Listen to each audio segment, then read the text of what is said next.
And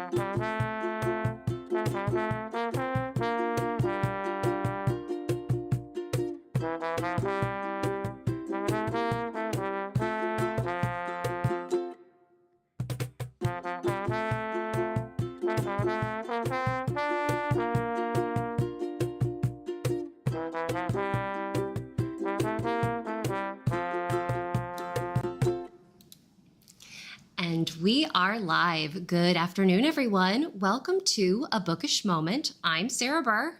And I am JC Kenny. Happy Tuesday afternoon, folks. We're kind of maybe almost halfway to the weekend. So I think it's time to get bookish, Sarah. Let's have some fun. Yes, let's have a lot of fun today. We are joined by a fabulous guest with us here for her first time on A Bookish Moment. We're thrilled that Liz Milliron is joining us to celebrate the release of Saving the Guilty, which is book 7 in her Laurel Highlands Mysteries series. Liz, welcome to A Bookish Moment. We're thrilled that you're here. I'm thrilled to be here. Thanks so much for having me on as a guest. I know that we've got a lot to cover because I honestly, I had no idea how many books you had in your backlist. I was amazed, like looking at your back, I was like, oh my gosh, so much to talk about, so many exciting things to dive into. But before we get into the nitty gritty of your characters, Sally and Jim, I'm wondering if you could introduce yourself to our audience members. Tell us a little bit about your background, maybe before you started writing, and then how the Laurel Highlands Mysteries all came about. Sure. So I always have, people are asked this question, and, you know, there's so many authors who are like, I was born with a pencil in my hand. I was not. I didn't come to writing fiction until later. In real life, I'm a technical writer. I write all those boring software instructions that nobody ever reads, but I write them because they need to be there. And it was probably the late 90s. I had graduated from college. I was an English major. It was the late 90s, and I was always a mystery writer, and I was reading books, and I thought to myself, you know, I bet you I could do this. Like, I could do this, and I could probably do it at least as well, if not better, than some of the people that I'm reading. How hard can it be? So I had started a novel, and it was cozy-ish. I had no idea what that meant back then, but looking back on it, it would have been a cozy. And then I was interrupted for like a decade after I had kids. And it was 2011, and I got fired from a long-time job. And my husband said to me, why don't you take the summer off and work on that novel you started a decade ago? Just, you know, see where it goes. See if it does anything. So I did. And I took my kids to swim practice in the mornings, and I carted along my laptop, and I typed while I was in the, you know, all the other parents were gossiping, and I was typing away on my laptop. And I finished the book that summer. And then I thought, well, this was cool. Of course, now I've got the writing bug. And the next question was, well, now what do I do with it? I have no idea. So I had my manuscript, and it was a stroke of serendipity that an article ran in one of our local Pittsburgh newspapers about this group called Sisters in Crime. Ooh. I've heard of them. Yeah, it was. And the story was about Mystery Lovers Bookshop in Oakmont, but in that story, they mentioned this group, Sisters in Crime, and I thought, oh my gosh, what a great group for someone who wants to write crime. They'll obviously know how to help me. So I showed up at the bookstore, and the nice bookstore lady said, oh, they're meeting on this Saturday. So I showed up at the meeting with my thick bound manuscript in my hands. And I said, I've written a book. Now what? And they took me under their wing and critiqued it, and told me all the things I'd done wrong. Fortunately, also how to fix them, like, you know. And that was kind of, and of course, I had to go back to work that fall. Because I had kids and bills and a mortgage and all the other stuff. But that was the entry. Then it was like, wow, I really had a lot of fun doing this, and I want to get better at it, and I want to do it more. That was 2011. And I finished that book that a friend of mine referred to. That's my training bra book. That was the book that taught me how to write a book. And then it got to like 2013. I did NaNoWriMo. I'd done some short stories. And that was when I wrote the very first iteration of what came to be Root of All Evil. And it took me 2013 to 2017, so 4 years, and I think 5 or 6 rewrites before I thought, this book could actually, this is good enough. This is good enough that somebody would want to put it in print. And I started querying it, and I racked up a bajillion rejections, anything from crickets to really nice writing, but we've already got something like this. Thanks a lot. Until Level Best finally signed it. It was a Christmas present of 2017. It was, Nice. I signed the contract 1 week after Christmas of that year. Wow. And that was the start. That's cool. And you've gone, it must be from like 0 to 60, because since then you have not only published the Laurel Highlands Mysteries, but you also have the Homefront Mysteries, and then a middle grade series as well. Yeah, well, so the middle grade was something I did. I don't even remember the year on this. A friend of mine who was another technical writer contacted me and said a friend of his was starting a micro imprint. The guy believed that it was time for ebooks to come to kids, and he was looking for a middle grade series. Mm-hmm. And my friend, our mutual friend, had said, "Hey, I know this woman. She's a writer. She writes fiction." And I wrote a proposal, and he gave me a contract for 3 work for hire books. Unfortunately, the time had not come to bring ebooks to kids. It turned out that kids actually like paper books. So his company kind of went out of business, but he was generous enough to give me all the rights back, give me all of the cover art, and basically handed it to me and said, "Here, do what you want with this." So I wrote 7 of 8. There is an 8th book. That series is unfinished. There's an 8th book back there somewhere that I would finish it off. But then the mystery stuff ramped up, and it kind of fell toward the back. But yeah, I signed with the first book in the Homefront Mysteries was, it came out in 2020. Ooh, it came out in February of 2020. Ooh. That was that launch. I think about it. That's the last launch I did, last in-person event I did for months, because we all know 2020. But ever since then, I write 2 books a year. Amazing. So somehow, and that's the thing that people always look at me, they're like, and I still work that 40-hour job. The kids are no longer 11 and 9, they're 24 and 22. But I still do write 2 books a year. And yeah, it racks up the backlist. I think when I launched Saving the Guilty at Mystery Lovers in September, Annette Dashafee was with me. She interviewed me. And she talked about how many books I had in print. And I was like, oh, well, yeah, I guess it's a lot. It is. I don't think about it, but yeah, I guess it's a lot. Something to be proud of. Good on you. Yeah. So, and speaking of good on you, I just want to take a second to tell the folks who are joining us live, good on you for hanging out with us. DHB, guy that fixes stuff, and Farmhouse Reader, thank you all for joining us.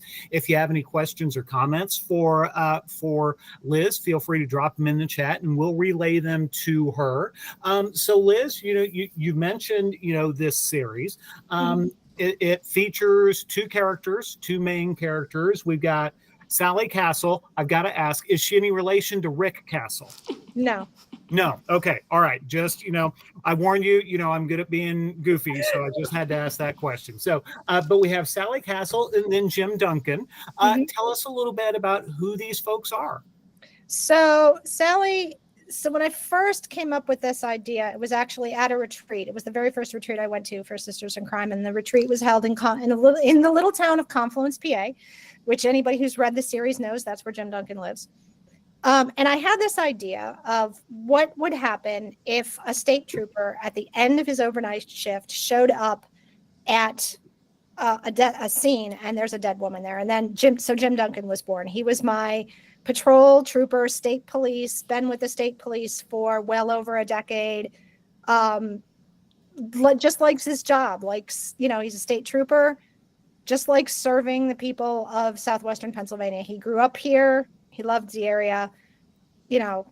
So and someone in a first draft, someone said he seems a little bit like world weary. So I had to backpedal that anymore. It's like, no, he's not world weary. He's been up since, the middle of the whatever, 9 o'clock at night. It's now 7 a.m. and he wants to go home to his dog. So that was Jim, that he's a state trooper with a lot of experience in this Pennsylvania State Police. The Pennsylvania State Police in southwestern Pennsylvania, in Fayette County, which is where a lot of the action in the series set, has a very wide jurisdiction, because a lot of the towns down here do not have police forces, or they have a very minimal police force, and they rely very heavily on the state police for anything that's more serious than a bar brawl. So if there was a dead body who showed up, they're going to call the PSP and they're going to come in, and that's Jim. And when I thought of this character, I knew I needed to put him into conflict or tension with somebody. And I thought, well, who would be a natural tension for a police officer? A defense attorney. Sure, that works. And that's where Sally Castle came. In that very first story, she is a public defender for Fayette County. She's very idealistic. She's very dedicated to justice. Left a job as a prosecutor, but had a very promising career as a prosecutor in Allegheny County, to go to what is really a very rural county and represent people who can't afford high-priced defense attorneys. Not necessarily to get them off, but just make sure that their rights are protected under the law. And over time, she and Jim meet in that very first story, and they aren't really sure about each other. But over time, their relationship has grown, gone to new areas. They've learned to work together, even when they're really mad at each other. Sounds like a husband and wife almost. Yeah, we're getting there. Yeah. I can't spoil it. If you get to the end of Saving the Guilty, there's developments in that book. One thing that I really find to be so engaging about your writing, Liz, and I have to wonder, knowing your background as a technical writer, the way that you're able to present our criminal justice system in a way that people who aren't well versed in it, or don't have training, or just like, if you tell me, I will believe you. But you present it in a way that's very straightforward, understandable, and you help the reader connect the dots very easily.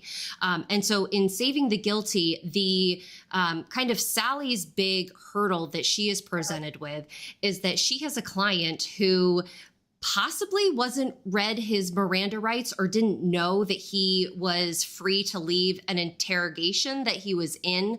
And it was such an interesting setup, because as someone, I am a diehard dedicated fan of true crime podcasts, and hearing that oftentimes when these mistakes or oversights happen in a police department, that it can just, an entire case can be thrown out.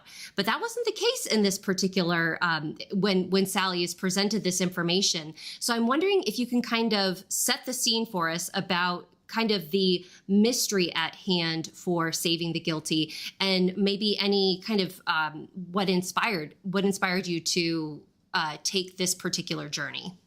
Sure.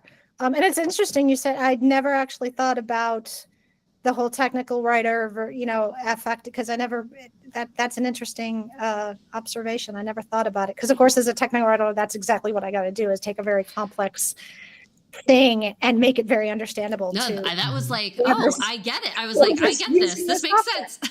I'd never thought of that before. So yeah, I'm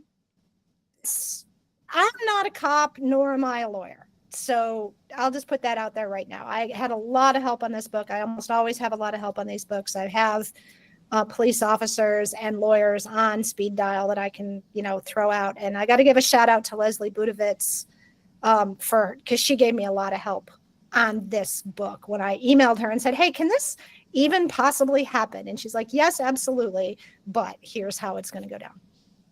So there's always two crimes. There's always two stories. Like Jim has a story, Sally has a story. Ideally, I can make them touch at some point so that, there's some cohesion. But this Saving the Guilty starts out with Sally getting a phone call from an old friend of hers to ask her to take over the presentation of a murder appeal. He represented a man who was convicted of killing his wife, but he is appealing because he had made a motion that the statement the man made to the police should be excluded, should be, thrown out, because the man was not properly Mirandized. He did not get his Miranda rights. And the judge rejected that motion.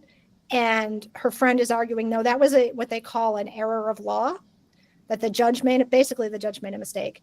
And it should have been excluded. And if it had been excluded, this case would have fallen apart. So we need to, go back and push reset. And Sally's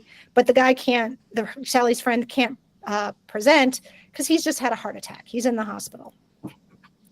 And this is also something, I guess, in the legal system that's pretty common. Like, if your lawyer has something happen, like, a heart attack, you're in the hospital awaiting triple bypass surgery, there are procedures to say, no, I cannot continue with this case, but here's another lawyer is going to come in and take it over. So that was my question to Leslie. I'm like, can this even? She's like, yeah, absolutely, that can happen. Which is right up Sally's alley, a possible miscarriage of justice. The kicker is, in Pennsylvania, that process, you can appeal a murder conviction, but it must be presented no later than 30 days from the date of conviction.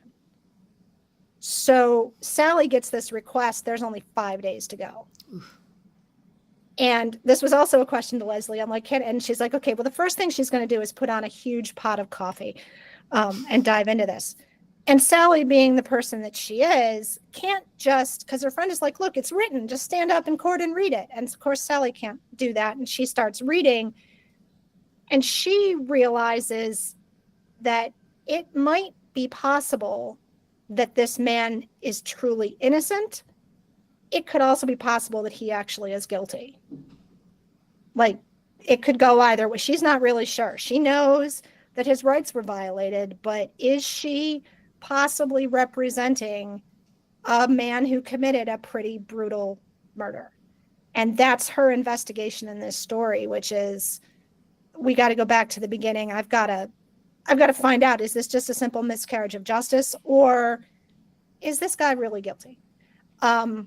It was not particularly, that storyline wasn't really inspired by anything specific other than kind of the narrative around the police and around it. I mean, it's been going on for a few years about victims' rights and, police, we've all heard stories about, police who've not done a particularly good job, or maybe they've, overstepped their bounds a little bit. And so I really wanted to dig into a situation where Sally, who's very, very, like I said, very, very passionate about her job, has to,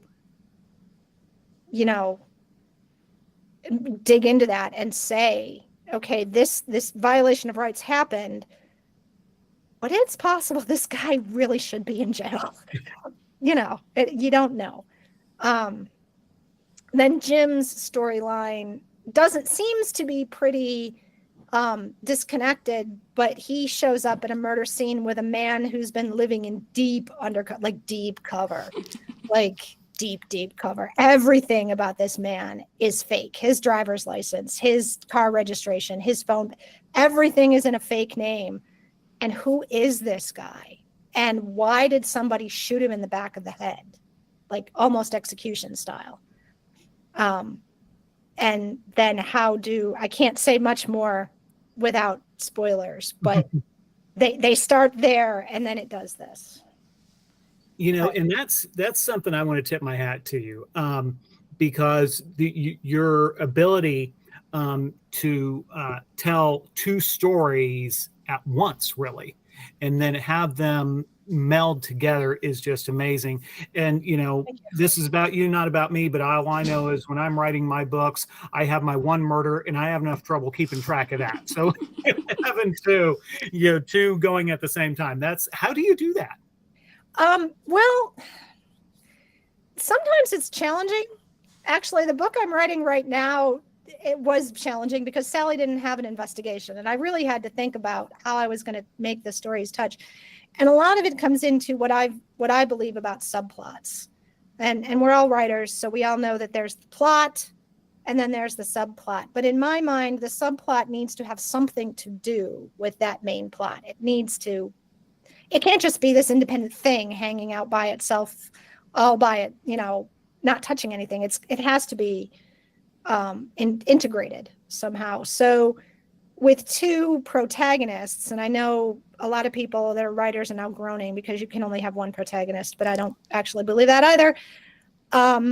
They all have to have their separate stories. And because they're on two different sides of the law, like Jim's on, it's the old Law and Order thing, the police who investigate the crimes and and there's always going to be a tension here where she's got like, oh, I got the guy that you arrested, and I don't necessarily want to get him off. Somebody in one of the books says to Sally, getting him off. She gets very offended about that. She's like, I'm not here to get people off. That is not the point of an defense attorney. I'm not here to get you off. I'm here to protect your rights. You might be guilty as sin, but I'm going to make sure that your rights are protected right up until they slam that jail cell door.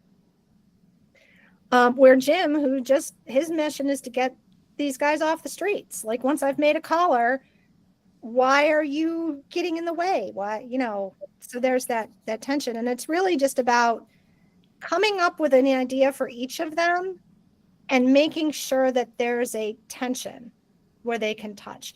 It was Lie Down with Dogs. That was another one where Sally was it's Jim's first job. He moves eventually from being a patrol officer to criminal investigation section, which is the detectives, even though the state police don't have that rank. He shows up at a house and there's a dead body, but that man has a dog, has a greyhound, an ex-greyhound, a racing greyhound that should have gone to the adoption system. And simultaneously, Sally has a woman she's trying to defend from embezzlement who worked for the adoption group that the greyhound should have gone to. So it's always just a question of what stories can I give these characters, and how can I make them touch, like realistically touch. And it does get pretty complicated. I know for Saving the Guilty, I'm normally a pantser. I don't plot. I don't know if that I don't know how you two work.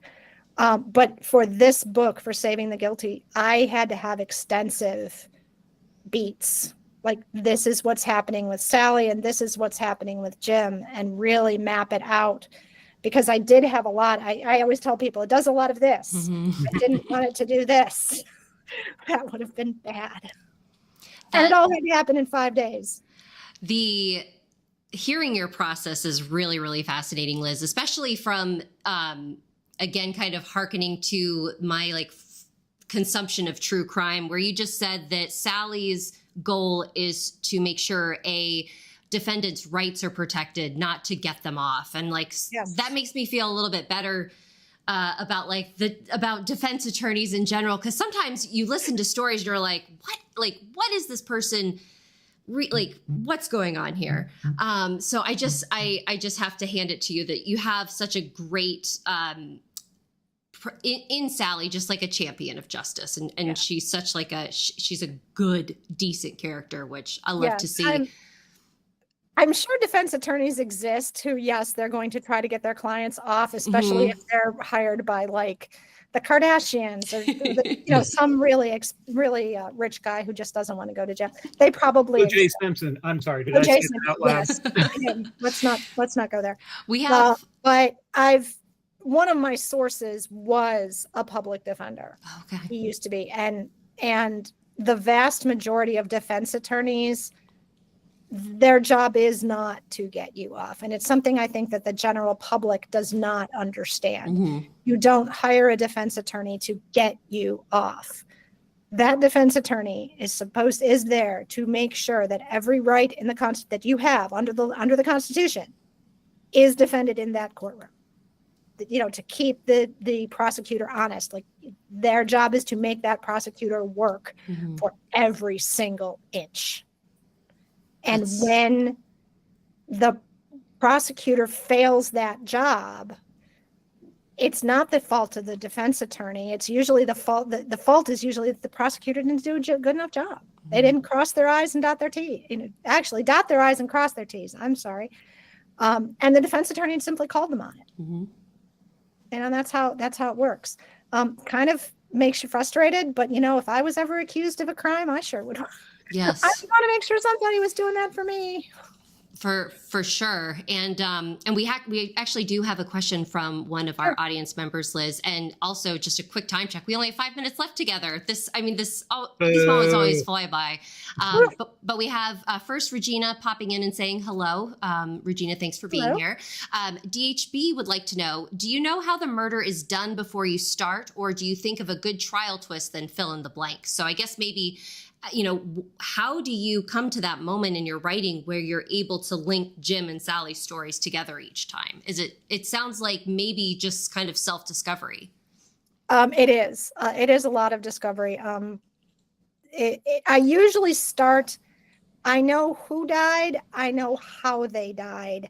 I don't know who killed them or why. I have a cluster of 5. I usually try to start with 5 people who might have done it. And through the process of writing the book, it is eventually revealed to me who the killer is. There's a lot of people who write mystery who are like, seriously, that's how you do it? I know people who cannot start the book unless they know who did it and how and why. Not me. I used to think I knew who did it. I was wrong 4 straight books. And I finally said, you know what? I guess maybe I should just let go of this. So yeah, I know who died. I know how they died. Like I know the manner in which the murder was committed. And then I have to figure out, the story has to tell me, I have to discover who actually did it. Is that fun? Writing It's a lot of fun. Most of the time it's fun. Sometimes I want to pull my hair out, but most of the time it is fun because I always look at it. I mean, and there are times that it surprises me. Mm-hmm. The ends of the book surprise me. The reveal of the killer surprises me, which I always think is a good thing, because if I can be surprised, then hopefully, and then almost there's a good chance my reader is going to be surprised. That's very true. And I'm the person ostensibly writing the story. I find that if I don't know who the killer is, that I get very anxious. So like I always am so like blown away by writers who can do what you do, Liz, because to me it's just like a masterpiece in puzzle crafting. It can be anxious. I have had books where I am well into that 3rd act, like out of say roughly 300 pages, I have 75 pages to go. And it's still, I'm like looking at the cast going, okay, guys, one of you has to be guilty. Would the killer please step forward? Because I don't have a lot of time to wrap this up. So it does get a little nerve-wracking sometimes, but most of the time it's fun. And speaking of fun, I know you had mentioned that Annette Dashavy had interviewed you for your launch for Saving the Guilty. Yes. And we've talked a little bit about the Laurel Highlands area of Pennsylvania. Would you like to share a little bit more of kind of like the Easter eggs that readers can find within your writing that connect you even deeper with Annette? Yeah, Annette and I are really good friends. So we've done a little crossover. For her last book, she borrowed Jim Duncan. She needed a state trooper. She borrowed Jim for what was supposed to be 1 scene, and I think he stuck around for 3 or 4. He wouldn't go home. So in this book, I turnabout is fair play, and I borrowed her fictional Monongahela County, which in her fictional geography is right next door to Fayette County. It's right across the river. I borrowed her town of Marsdale. That's where Alec Wilson killed his wife, and he got a change of venue to Uniontown in Fayette County. And I borrowed a few of her characters. I have a scene in there with Pete Adams, her chief of police. I have a scene in there with Wayne Baronic. Wayne actually shows up a couple of times. A couple of other characters get snuck in there. Zoe Chambers gets a mention. So if you're fans of Annette's Zoe Chambers mysteries, keep your eyes open, because you might recognize a few people. And it was fun for both of us. because we are really close friends. We're critique partners. So she was able to read the pages and say, well, let's tweak this and make the character sound like he's supposed to sound. She said I did a bang up job with Wayne Veronic, though. Nice. I think that is so cool. That is like one of the coolest things that I've heard. I definitely will admit to using characters from different series that I write in other places, but to have like this camaraderie with a fellow author, I think that's so amazing. And our viewers are very familiar with Annette. She has been here a few times, so it's really cool to hear that. And we worked it out because Annette and I were both with Level Best, so we're with the same publisher. So Level Best was completely cool with us. Yeah, just flipping this. I don't know that I could get away with Annette's other series. HarperCollins would probably frown on that. Well, one thing that we cannot frown upon is the fact that we've had just an amazing time here this afternoon, Liz. This has been so fun. Yes. As we begin to wrap up things here, can you let our viewers know where they can find you either online or if you have any other in-person events happening that folks can tune in for? Sure. So you can always go to my website, which is lizmilliron.com. Right after you get there, you're going to get an invitation to sign up for my newsletter. That is a guaranteed way to know what is going on in my life. I do not spam you. It is one email a month that will keep you apprised of just about everything that's going on in my life, including my dog and everything else. I'm also on Facebook. You can find me under Liz Milliron there. I'm on Instagram under Liz Milliron. Again, you'll see lots of pictures of my dog. And I'm on Threads, although I'm not terribly active on Threads. Mostly, I don't know why. I'm just not. Not enough pictures of my dog, I'm supposed. I am done with the in-person events for this year. I just had my last one at the beginning of the month. So I don't have any plans to be anywhere for the rest of 2024. My 2025 calendar is just starting to okay, here's what I might want to do. Oh, no, I will mention one thing. On November 19th, I believe I'm doing an online event, and there aren't a lot of details yet, but I'll be posting it to my Facebook page, and it'll be in my the details will be in my newsletter. I'm going to be at a library event online via Zoom with Gabriel Valjean and J.R. Sanders. All of us Gabriel won this year's Shamus for Best Paperback. J.R. won it last year, and I was nominated this year. So we've all got that nomination Shamus thing going, and it's going to be a talk hosted by Anjali Bebar by the library, and the name is escaping me, but that's going to be November 19th at 7 p.m., and it will be via Zoom. So that's the next thing I'm doing. But check my events page on my website, because if I'm going to be anywhere, whether it be in person or virtual, it's going to be listed on that. Perfect. So our viewers have their homework. Head to lizmilliron.com, sign up for her newsletter, and check the events page so that you can stay in touch. Liz, it was fabulous talking with you this afternoon. Yes, Thank you. Thank you so much for being here. It was really, really fascinating, and we could have talked longer diving into your series. I hope that you'll come back again when Sally and Jim's next adventure is out there.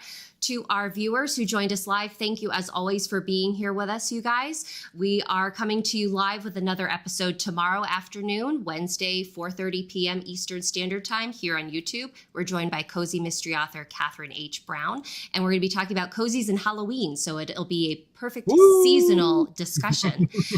But until then, everyone, have a wonderful rest of your afternoon and stay bookish. Bye-bye. Have a good one. Thanks, folks. Bye.